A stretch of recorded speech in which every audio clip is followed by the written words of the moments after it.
So it's rare that I actually talk about or do something that's involved with a weed eater or weed whacker or whippersnipper, whatever you want to call it.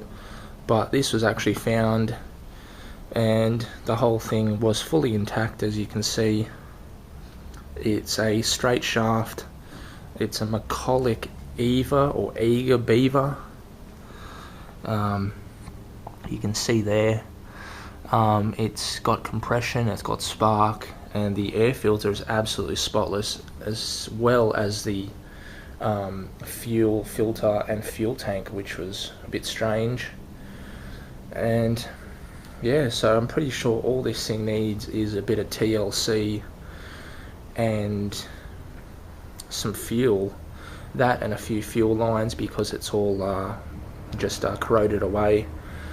But yeah, it was strange to see that someone threw this out, but I guess like us, we actually pay someone to come and do our lawn, considering it's a fairly big sized lawn.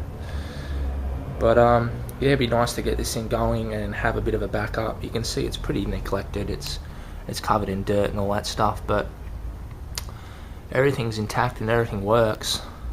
So yeah, and I also found a motorcycle fender, or a dirt bike fender. I ended up just taking it just for the fact that I assumed that I might use it later in some sort of a build, but there's no cracks or anything on it. So yeah, that's what I found so far, guys. Just the whippersnipper and the fender, and hopefully I can get this thing going.